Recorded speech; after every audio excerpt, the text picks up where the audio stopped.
I want to share with you this in a simple format. The righteousness that God expects before Jesus comes again is not the righteousness of people who are suddenly going to be holy, wearing suits every day and singing holy, holy as they go to work. That is not righteousness. Before the Son of Man comes, he wants to see Christians who will live their lives for the benefit of their enemies. That is the true righteousness of God. Not for you to walk around preaching Jesus is coming, and you don't want people to touch you because you are trying to be holy. That's not righteousness. That's being a legalist.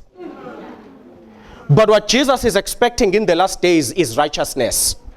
People think the righteousness God expects in the last days is for us to suddenly know the meaning to all prophecies. That is not righteousness. You will burn in hell with all your knowledge of those prophecies. What God is looking for in the last days are people who, while they study the prophecies, they look forward to Christ living inside of them, practicing what Christ practiced while he was still here on earth. This is the message of Jeremiah 29. Stop being righteous in your own sight. Go out there and do good for your enemies, just as Jesus did good for his enemies. You want to know what is righteousness before God? It is for you to not eat that day because you gave your lunch to a poor man.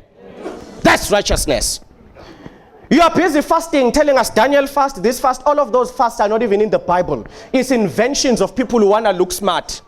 There's no such a thing as a Daniel fast. He ate. That wasn't fasting, he ate. He just ate veggies. Busy telling us in a Daniel fast. What Daniel fast? Where is it in the Bible where you are told it's a fast? That's not righteousness. Go to the book of Isaiah. God tells you this is a true fast. Then you give your food to the poor. That is a real fast. To just sit at home, kneeling, praying, oh God, you haven't fasted. God is looking at you saying, you hypocrite. You come to me starving, thinking you're starving impresses me. I don't need you to be hungry to hear your prayers. If you want to impress me, take your food. Go to the robot. Give to that man. That is fasting. That is a fast. You know this kind of fasting you guys do today, where you fast for 7 days so that God hears your prayers. It's not in the Bible. When you fast, you deny yourself good in order to give it to the poor. You don't just sit and not eat. You exchange. You withdraw goodness from yourself and give it to somebody who can't afford to thank you back. That is how God wants us to fast.